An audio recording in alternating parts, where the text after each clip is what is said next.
everyone. Welcome to the Zone to Speak podcast. I'm your host, Juliana. Hey everyone. At Zone to Speak, I know how important it is to stay healthy, strong, and ready for every ride, workout, and adventure. That's why I'm sharing some amazing discounts on products I personally love, designed to support your health, performance, and overall well being, whether you are an athlete or just looking to feel your best. Cyc Plus, their smart pump, is a game changer. Compact, efficient, and perfect for keeping your tires road and gravel ready. It's also ideal for travel. You can take it on trips and skip the CO2 canister. Get 10% off the smart pump and 5% off everything else. 15% off down the road cycling gear. Their gear is beautifully designed and performance ready. Perfect for long rides, adventures, and everyday style on the bike. 50% off New Zest. Fuel your body with clean, plant-based nutrition. Their Clean Lean Protein provides a high-quality, easy digestible protein source with no artificial additives. Perfect for recovery and sustained energy. 15% off Oleos. Oleos offers powerful wellness shots made with adaptations, nootropics, and functional nutrients to support performance, focus, and recovery. I take Oleos daily in the lead up to any of my races and have the pre-ride and recovery shots ready for the weekend's big training rides. If you are looking for a clean, effective boost, Oleos is it. 10% off Cold Aid. High-quality supplements to support your health, from multivitamins to probiotics, collagen, and more. I personally take the women's fermented multivitamin and creatine, and I feel great with them. No nausea, just steady energy and support for recovery and daily health. 10% off Clearly Not Coffee, a delicious coffee alternative made from functional ingredients like mushrooms, maca, cinnamon, and rhodiola. Designed to give you calmer energy, sharper focus, and immune support. Honestly, I can't live without it anymore. It's been such a boost of energy and has helped me navigate perimenopause with more balance and ease. 35% off Frame Skincare, made for active lifestyles. Designed for skin that sweats, they're all natural, vegan, and cruelty-free products keep your skin protected and fresh. I have been using Frey for about 10 years and my skin stays young and has never had a breakout since. You can find all the discounts listed in the episode description. Just use code ZONE2SPEAK at checkout to unlock the savings and let these incredible products support your health and performance. Now, let's get into the episode. Welcome back to Zone to Speak. Today, I am joined by Morgan Aguirre, a rising force in the gravel racing scene whose journey from casual cyclist to international competitor is nothing short of inspiring. Morgan's cycling adventure began in 2019 when she rented a bike with the goal of riding 50 miles. Encouraged by fellow Seattle resident and now World Tour rider Veronica Ewers, Morgan joined the Font Cycling Guild, marking her entry into competitive cycling. Her passion and determination led her to make a bold move to Girona, Spain, where she immersed herself in the European gravel circuit. Now racing full-time with Panormal Racing Team, Morgan has already claimed victories in the Gravel Earth Series, including wins at The Hills in Italy and Tierra de Campos in Spain. Her focus on mental resilience and embracing the unpredictability of gravel races has made her a formidable competitor. In this episode, I will explore Morgan's experience at Unbound Gravel 2025, her role in the dominant Panormal Racing Team, and her evolving mindset that has propelled her into new heights in the sport. Morgan, welcome to Zone to Speak. Wow, thank you for having me. What an intro. Better than I could have said it. Well, it's all you did. So Said congratulations to you and all your success. I was so happy when I saw your win at the Hills. um, a little bit muddy. But let me Yeah. just rewind a little bit. If you can share how your cycling journey began back in 2019, what initially drew you into the world of bikes, and what sparked the shift from casual riding into competitive racing? Yeah. Yeah. It's an interesting story, and actually one that I feel like is not all that unique, especially in the women's space. I think there are a lot of female cyclists that sort of came out of nowhere. That kind of, happened. I think a lot of women had jobs and were doing other things before cycling. So, Yeah. um, much before cycling, I guess I was never an athlete. I would never have considered sports or considered myself athletic. In high Wow. school, in college, I was in mock trial and speech and debate. Um, but I never played sports. It just wasn't something that came naturally to me, or maybe my parents didn't like encourage it. I don't know. But yeah, I rode horses and showed llamas, and that was kind of the extent of Wow. my like extracurriculars. That's nice, though. I love Yeah, horses and llamas. yeah, yeah. So not sport related, I would say. And then, like most people, went to university, graduated and moved to Seattle, Washington for work, and was working. And it's funny because I actually don't feel like I don't say it all that often. But technically, where the cycling thing sort of started, I had just started running. My dad had run a marathon for the first time in his life, and I decided, well, he's old and he ran a marathon, so like maybe I I can can do do it. it. Yeah. And it was funny because at the time I thought like going under 4 hours for a marathon like that for me was like, oh, that's fast. And then I moved to Girona and I'm like, oh God, that was not that fast. But for someone working full time and who had no previous athletic background, I was like, okay, that was my goal. And so I had started running some, and training for that, and yeah, enjoyed it enough. And it was actually a breakup at the time, with a boyfriend who did ride bikes in a very casual way. Um, I think like I want to pretend it was this thing that I did because I just needed a hobby and needed something to do. Take your mind off of that breakup. Yeah, but 100%, I think at the end of the day, it was probably me like trying to get attention and, oh, look at me, I'm riding bikes now. So that's when I went and rented that bike from the Trek store in Sacramento when I was home being sad. And I decided I was going to ride 50 miles, very flat 50 miles. And that was That's a that was healthy the way start. of healing. Yeah, I was like, you know what, need something to do, wanted something to post on Strava. And yeah, that sort of started it. And from there, I was like, okay, now I need to buy a bike. So I bought a bike on Craigslist, and that's when a friend of mine, Veronica, reached out and said, "Hey, I just joined this team. Um, I can see that you're new to riding and riding around by yourself. Do you want to come to this team ride?"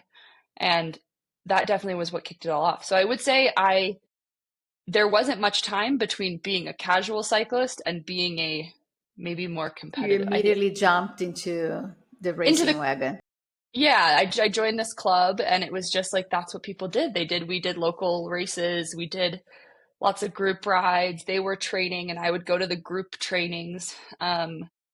And having never played sports before, it was like a whole new, having a team was like a totally new concept. And like I pretty quickly found um, a home with this team, and it was an experience I hadn't had before. So yeah, things happened pretty quickly. Yeah. Well, look at you. Like you had the talent all along that just needed something to spark. Yeah, yeah. I guess I needed someone to, and I think even when I first joined the team, I definitely spent like the first year getting dropped a lot, and I was by far not one of the strongest women on the team. Um, and then yeah, I remember one day deciding like, huh, I don't want to get dropped anymore. Like this sort of mental switch kind of flipped, and I Mhm. was like, I think I can hang with, the other girls maybe. And yeah, having someone to tell you that you can and they believe in you is something I hadn't ever experienced. And And yeah, it it's so kind of changed. powerful. Just takes one person to say, "Hey, you got something here. Push it a Totally. little harder." And then you're like, "What? Me?" And Yeah, yeah. absolutely. And what made the big move from the US to Girona? Girona is a known hub for elite cyclists. What influenced that decision, and how was the relocating to such a cycling centric environment impacted your growth, your training, and your perspective on the sport? Yeah. Yeah. So it was in 2022 that was it? Yeah, 2022 that I came to Girona in the winter. I didn't know anything about Girona really, except that people rode bikes here. And I was living in Seattle at the time, working full time and just training to race kind of locally, domestically with the team. And I could work remote, so I could be located anywhere. And we had a lot of our engineering team in Europe. And so I thought, well, why don't I just Why go not? over? Yeah, let's just go train over there. So I decided, it was a lot cheaper than being in Seattle. So I booked an Airbnb for 3 weeks in December to January and just came over with my bike and decided I was going to work and kind of train there. And I figure if you bring a bike to Girona, you meet people and that's kind of what happened. So I was there for 3 weeks and yeah, decided this is a pretty cool place to ride bikes. And so that sort of planted the seed. And then by July, after I had finished kind of racing with the team I was with at the time, and I say racing, loosely because racing in the U.S. is certainly not racing in Europe. I decided, okay, why not move to Girona? Like I can work from here remote. It's cheap, like less expensive than being in Seattle. And why not? But it was interesting because I didn't move with any ambitions to ride a bike competitively. Like my goal in moving there was, oh, this is a cool place. I liked it. It's sunny. Right. Definitely not to be a professional cyclist. I was working full time and enjoying Girona for Girona. Wow, how cool. Yeah, I mean, of course, I'm not a professional cyclist, but I came here kind of because of that. I also came here in 2022 for Traca, and I was here Okay. for a week, and I raced Traca 200. It was fast, but not as crazy fast as these Yeah. days. But my husband and I really enjoyed, and yeah, 2020, end of 2023, I got also a job that I could do remotely.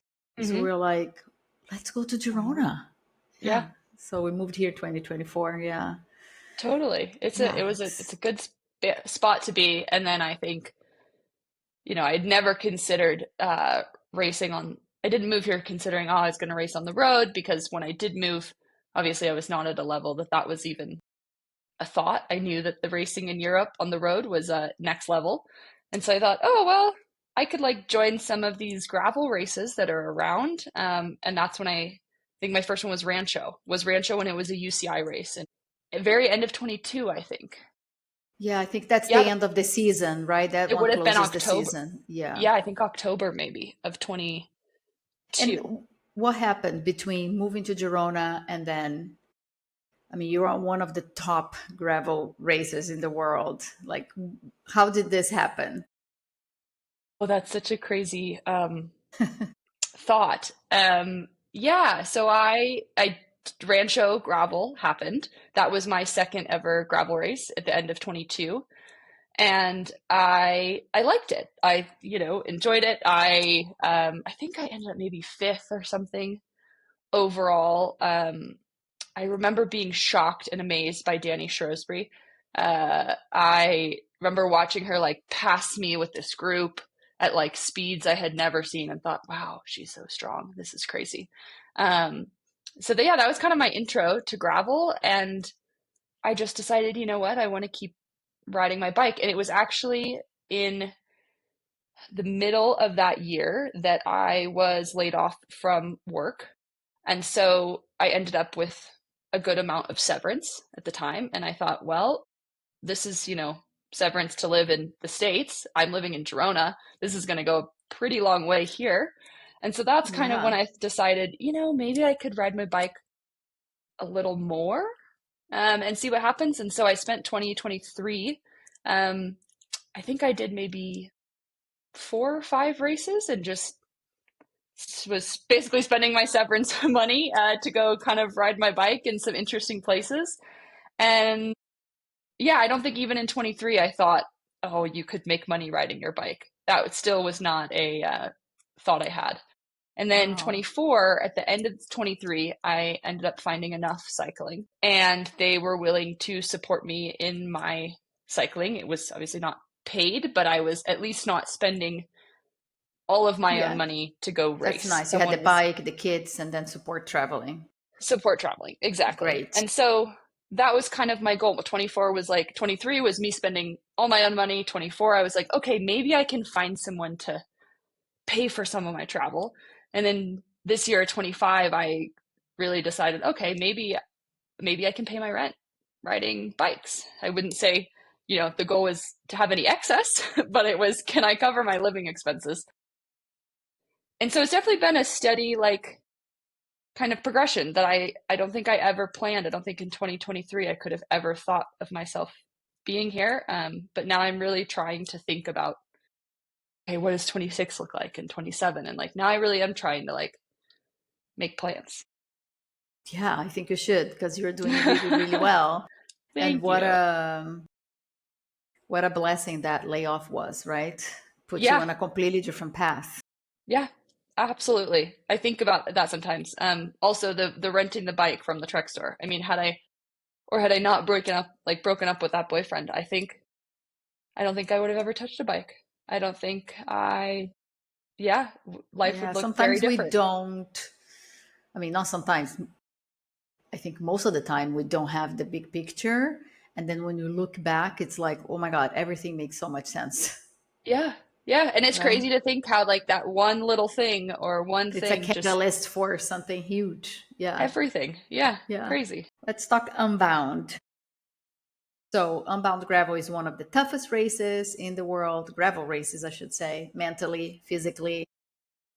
After facing a mechanical setback in 2024 edition, how did that experience shape your mindset and preparation leading into 2025? Yeah. I think, yes, last year was definitely um, a bit of a bummer, but I also didn't go into the race last year with many expectations. I had broken my wrist at the Traca. And No. yeah, so I wasn't in a place as far as training or really mentally to have many expectations of the race. So I would say regardless of mechanical, which was unfortunate to not be able to finish the race, I definitely wasn't going in with, top form by any means. And so this year I thought, again, it's funny. Unbound for me has never been a race that I thought like I want to peak for this race. Like this is it. Because for me, 200 miles just seems like way too long to ride a bike. Uh, but I'd also never done it, so I guess I didn't know. And I think I even this year went in with not too many expectations. I think my goal was to kind of keep things simple, not overthink. I think the weather we were really unsure about. And so I guess my goal was to sort of be okay with the unknowns, which is something that I'm not great at, and sort of embrace the unknown. And yes, know the key parts of the course, practice the feed zone, know how that stuff is going to work. But at the end of the day, Unbound is such an unpredictable race that it's sort of being comfortable with not knowing what's going to happen. Yeah. And what about this year's race? What stood out to you the most? And whether it was a breakthrough moment or a major challenge? I mean, you were doing really well. You finished top 10. Yeah, And it's a very tough field out there. So congratulations. thank you. Tell me a little bit about how did this year go for you? Oh, yeah, it was really interesting. So as an American, it's interesting to me because I started racing gravel in Europe. So it's funny because, the US is kind of right the home, or we like to say the home of gravel. But I actually started racing in Europe. And so I'm not super familiar with how races are raced in the US or the competitors there. So again, sort of adding to the unknowns. I Going into the race though, I knew some key spots, and it was a bit of chaos. There was, a big group. We had some crashes. But I knew that when the pace went up going through Eskridge into Divide Road, which I guess at the time I didn't know Divide Road was Divide Road. Now I know what it's called, and quite how crazy it can be. But I knew going into Eskridge that there was going to be a fight for the top. And so once the pace started to go up, because Cecily, one of my teammates, was on the front, I tried to make sure I could get up ahead as far as I could. And unfortunately, still ended up behind a crash. It's funny, I was talking to Rosa about this the other day, trying to figure out what exactly it was that happened, but someone crashed and I think their bike landed across the double track we were on. So then Rosa crashed and then I crashed over her, and I think maybe No. G crashed next to us. Um, but I'm not sure exactly who it was or what happened, but all of a sudden we were on the ground and, got back up pretty quickly, as happens. Shifters were a little twisted, moved That's things around, and we went. And that was the moment when Cecily and Carolina got a gap and took off. And it was a very well-timed, smart move. And they knew the course and when to make that move, and did it perfectly. So by the time we sort of all collected ourselves, we were maybe a group of 8 or 10, and we were rolling with some good speed for a little bit. And then, I mean, no, all of a sudden, people decided they didn't want to bring it back. I mean, I was wow. quite shocked at the lack of interest in Yeah. bringing that pair back, because I think at the time I didn't realize that Lauren Stevens was with them. But either way, the second that I found out that Carolina and Cecily were gone, I knew in my head, and maybe it's because I'm their teammate and I know them as riders, but I think I knew they weren't coming back. I knew Yeah. that was a Yeah. pair you didn't want off the front. So, I Yeah. mean, at that point I decided, okay, it means I kind of get a card to sit here for a little bit. I'm not going to help close the gap to my teammates until I know they're well off in the distance. And that's what I did for probably until the first feed zone. Okay. And that's Yeah. what? How many kilometers do you think? That's at 112 kilometers is the Okay. first feed. Okay. Yep. And then at what So, point you picked up the pace to get on the top 10? yeah. So then between the group, I think before the first feed, the group ballooned back to almost maybe 30. I mean, we were really not moving quickly. And it was between the first and the second feed that, again, really not moving all that much. No one really wanted to attack, but it was pretty cool, actually. There was a point where G, Rosa, and I sort of came together as like a little Girona crew. And it was really nice having them and riding with people who are familiar, and Yeah. decided, you know what, let's break up the group a little bit, because yeah, a big, huge group means you have less people working, and it's always better to have less people. So we at first originally were like, let's get away. And we tried twice. The first time they let us, well, not let us go. We were off the front for a few minutes, but eventually everyone decided they didn't want to let the 3 of us go anywhere, which is fair. And that didn't quite stop us. So we tried again. I remember seeing G give like a pat on her butt and say she was, let's go. And Yeah. we went again. And that second time that we went away was the time that broke the group from the bigger, maybe 15 of us, broke it down to about 8 of us.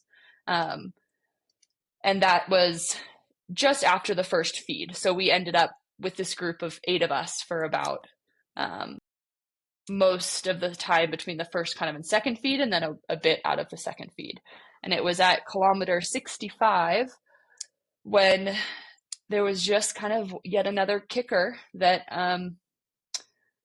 it was Lauren De Crescenzo that kind of rolled over the top first, I believe. Rolled over the top. Went very hard over the top. She probably wasn't just rolling. And it was Cecile who followed. And we kind of thought, okay, Cecile's just sort of closing the gap, but she was actually being really smart and was really more attacking over the top of the climb. And that's when Rosa and Sophia jumped.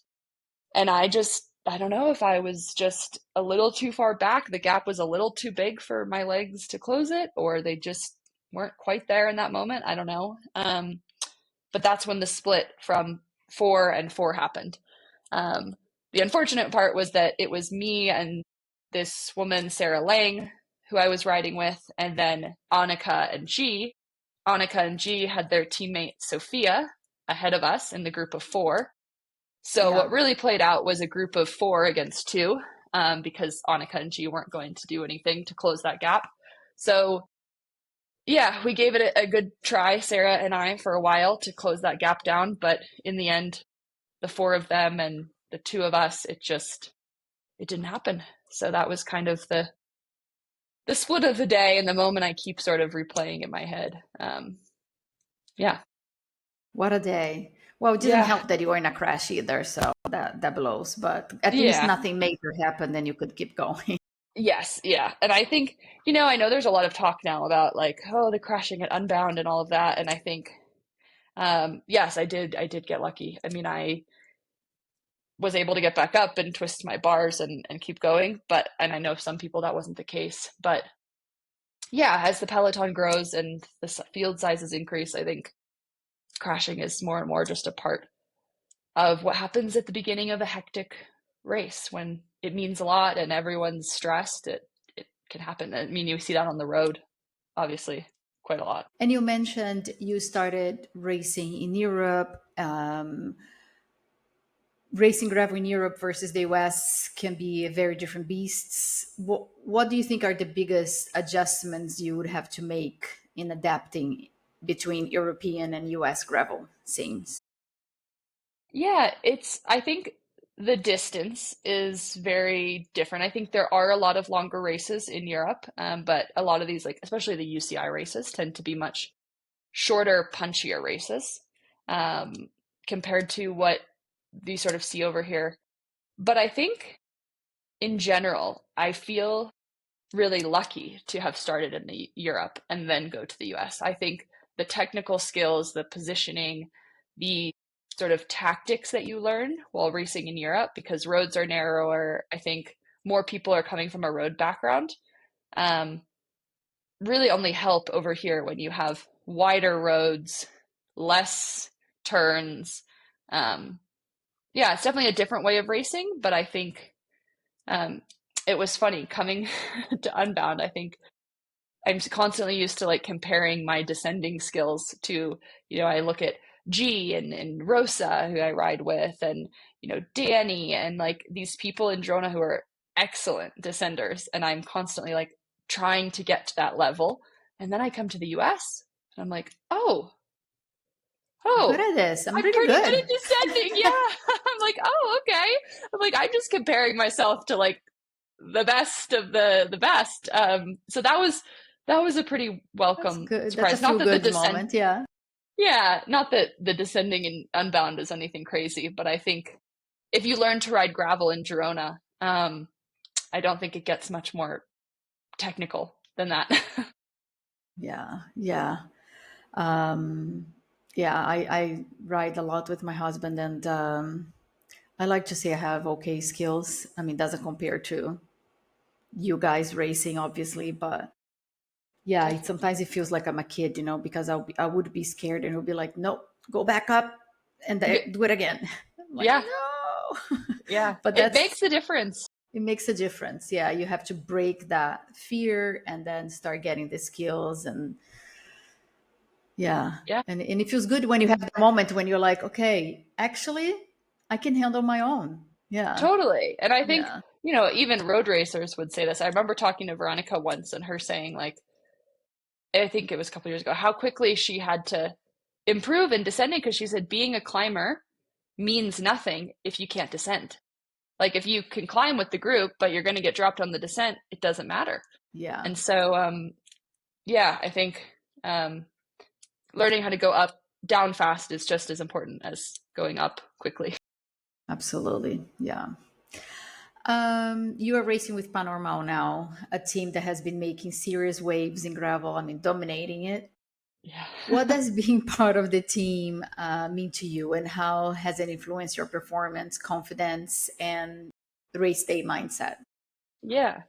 It's been great. I mean, it's very cool to be in an environment where everyone is kind of trying to do the same thing, but in a way that like I know from the outside, I feel like there's sort of this air of like, oh, it's Pause Normal, like it's the Pause racing team. I don't know. I think sometimes you get sort of that vibe, and I think I've been really pleasantly surprised in that, like, just the lack of like competitive nature between each of us. I think all of us at the end of the day, obviously, are competitive people, and we're all racing for results. But being able to like support each other in however the race plays out and be really excited for each other's success is really nice, and something that has been great. And learning from people, like I think, me being newer to sports, I have a lot to learn, and like, someone like Mads Wirtz Schmidt, like he's been really helpful in things like nutrition and how to fuel and how to eat before a race, and those are all things he learned from the world tour and things like that. So having the experience has been awesome, and I've learned a lot pretty quickly. That's really good. And it's really good to hear that there is this camaraderie between all of you, despite obviously the competitive nature. Yeah, totally. That's Absolutely. And how is living in Girona? Like, has anything changed? I mean, you started here, so I guess nothing really changed. But what is your day to day as an athlete here? Yeah. Um, Girona is, I think sometimes I take it for granted, especially I'm now in Utah, up in Park City at altitude for a couple weeks. But I think even being here, I realize there are things I take for granted riding in Girona. I mean, notably the traffic and the cars and riding on big roads with cars. Gosh, I'm so used to like little quiet farm roads that I just can't ride around big giant cars here. I find it quite stressful. Yeah. Um, so that's a big difference. But I would say day to day in Girona is it's really an easy place to find community, and I think um, sometimes for better or for worse, I think everyone is really accessible, which is great. I think sometimes it makes you feel, I'm sure you're familiar with like the feeling of, oh, but everyone's so close, so I should be constantly getting a coffee with someone or seeing someone, or when someone reaches out, like it can be a hard place to say no. And I think as an athlete now, I'm learning that half of the training is half the job, and the other half the job is recovery. And being really aware of my time and energy, and trying to not feel guilty when I want to just stay at home and do nothing is something I'm learning, and something that can be a bit tricky in Girona Yeah. sometimes. But yeah, I think my day to day sort of really depends on the day, and can be a lot of socializing and seeing people and training. I typically train. I'll eat breakfast in the morning and try to get out. I try to get out before like noon is probably the latest. Usually, otherwise like afternoons, I just I lose all motivation. Like once it's hit 1 p.m., if the training hasn't happened, it's over. Whereas it's Well, funny, I I'm know glad to Rosa. hear it because I'm the same. Yeah, Like I'm a morning person, and sometimes I'm like, oh, I'll just go later in the day. It'll be nice, and never no happens. way. Never Yeah, happens. yeah. It just the motivation drops. But it's funny because I know someone like Rosa is she's such an afternoon like trainer, and it works. And I think everyone has their own style, but I can't do it. So I try to go out in the morning. Um, and my parents also live in Girona, which is Oh, really nice. nice. So they moved here Yeah, as well. they did. They actually, it was quite a random story, but the same year that I was decided to move to Girona, they had also been planning for several years their retirement and knew that they wanted to retire in Europe. Um, and I was in Girona at the time, and they were in Portugal when they realized, we don't really want to be in Portugal. We think actually maybe we want to be in Spain. So they started looking at different cities to move in Spain. And I said, well, I mean, I live in Girona. That's in Yeah, why Spain. Why not? don't you, yeah, why don't you like come take a look, see what you think? And yeah, they've been here they're for the last 2 years now. So that's Cool. pretty Well, fun. that's nice to have family Yeah, close super by. nice. Yeah. When I don't want to cook dinner, or I need a Oh, dog sitter. I can dog sit too. Yeah, oh, there you go. I do have a cat though, so My but my dog, cat. my dog's a cat. So Oh, okay, great. he's Yeah, because basically a cat. My cat is basically a dog because I also have a dog, so There you go. he has the dog personality. Yeah. Yeah. Those are the best kind of cats. Yeah, love it. Yeah, he's more of a dog than my dog, which is Oh, that's funny. funny. I always tell Yeah. people, I'm like, I really like, I'm not a huge cat person. I don't dislike cats, but I just, maybe I'm not passionate enough to own a cat. But I've always said I like cats that are like dogs that like want to hang out and cuddle. And Yeah. I don't know, there are some cats that Yeah. just, that don't really want to hang out much. Yeah. Yeah. Those are hard. They hide. They're like, I want cuddle. That's why I have a Yeah. pet. Yeah, exactly. So you have also had standout performances in the Gravel series. Are there any races or wins in that series that meant the most to you personally, and why? Yeah, I think the hills obviously was a big Yeah. one. That I think for a lot of reasons was my first win in a bike race, and so that felt really good, and I think kind of helped with a lot of maybe confidence that I needed. I also think the conditions made it even more special because it was such a crazy day. Yeah. Um, It was gnarly. yeah, it was wild, and I think yeah, that was a big one. But then even going into, the UCI Monaco race after that, um, I just still remember thinking like, I don't know, I don't know that I had this confidence that I should have going in. And that was fun because Mads and I both went together and he's much better at being confident than I am. And we both said the day before, I said, okay, we're gonna win. Let's win the race, the both of us, for pause. And we did, and that was kind of fun. So that was nice as well. But yeah, I think I've got some more work to do.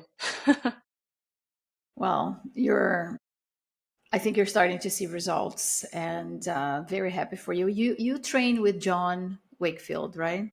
Yes, yep, that's correct. He's been on the podcast as well. It's an amazing Oh, guy. awesome. Yeah, yeah. Yeah, yeah. How is it training with him? He's such a funny guy, but is he like a super tough coach?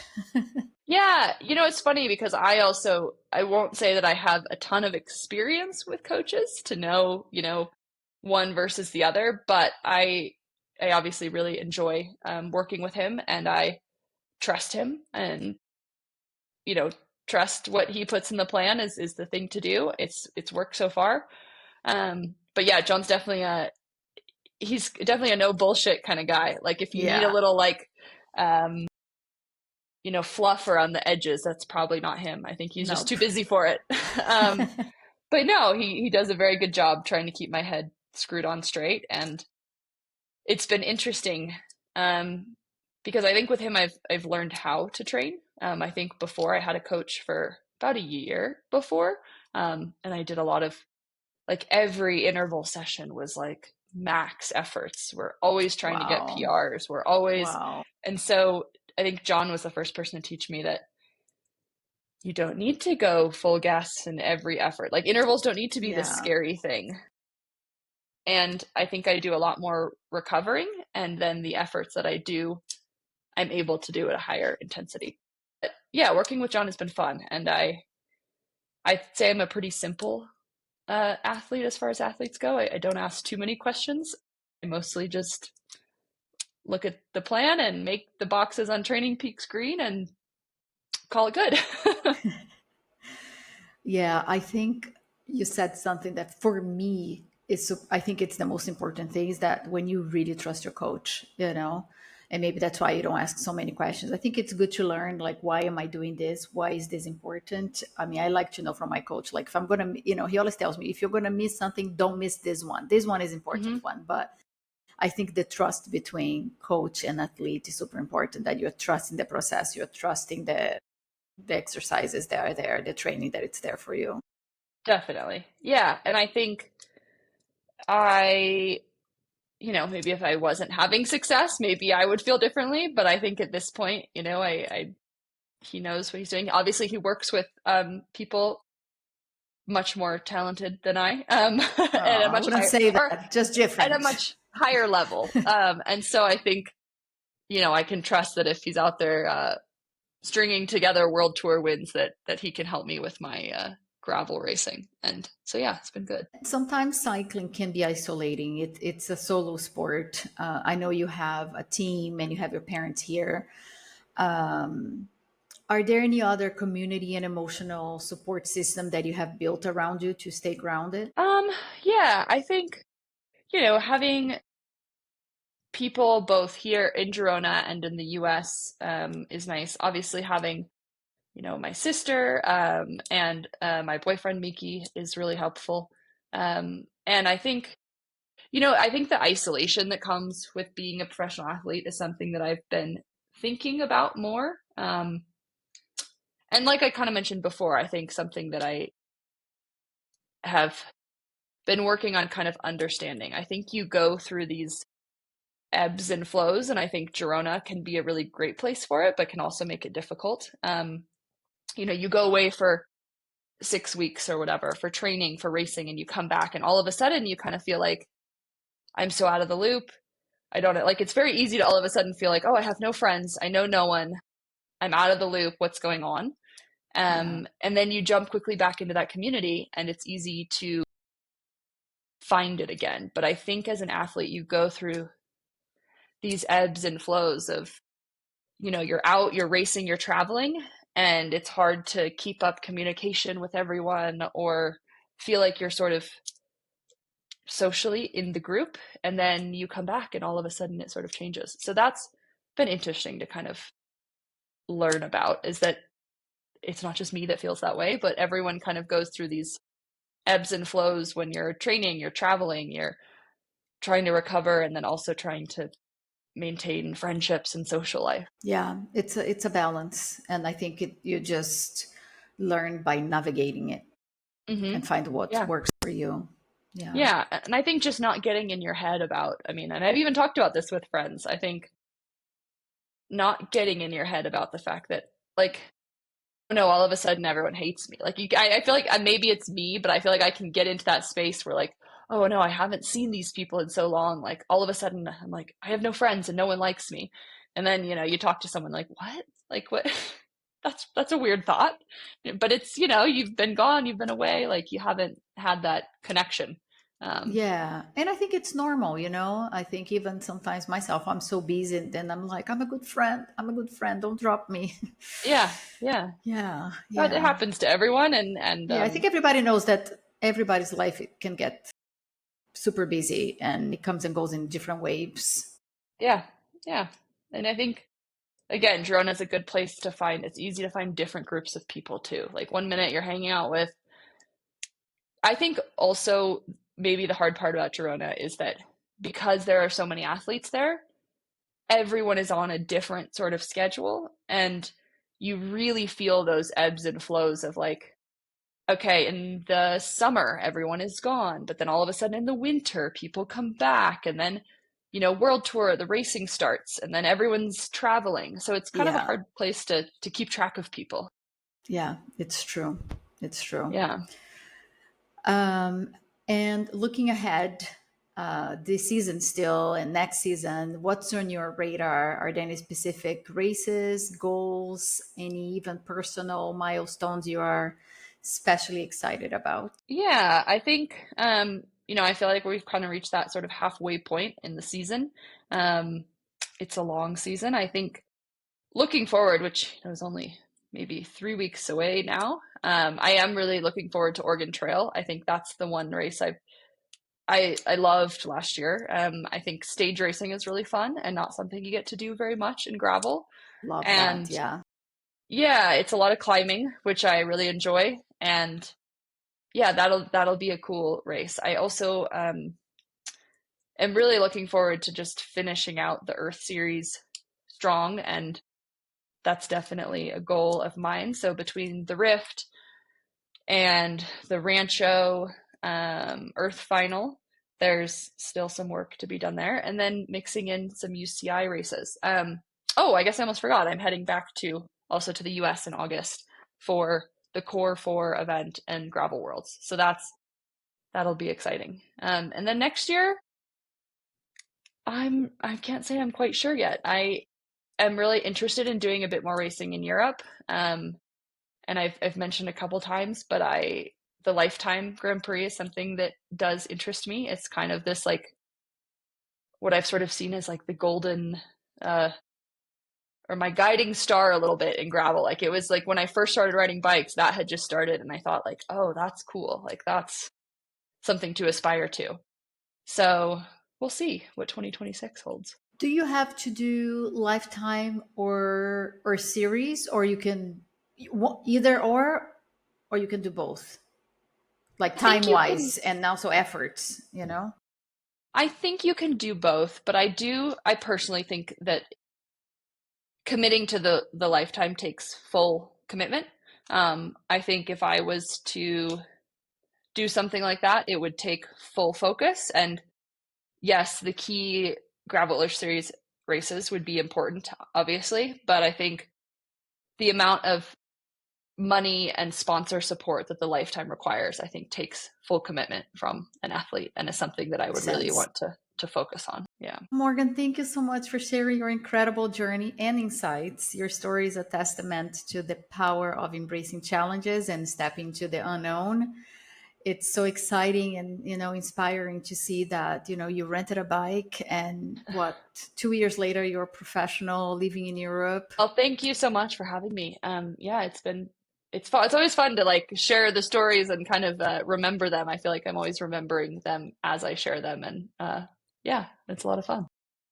Wonderful. Well, you're welcome anytime. Thank you. And that's all for today's episode. I want to thank the listeners for tuning in. Your support means everything. If you enjoyed this episode, please consider following, leaving a review, and sharing it with your friends.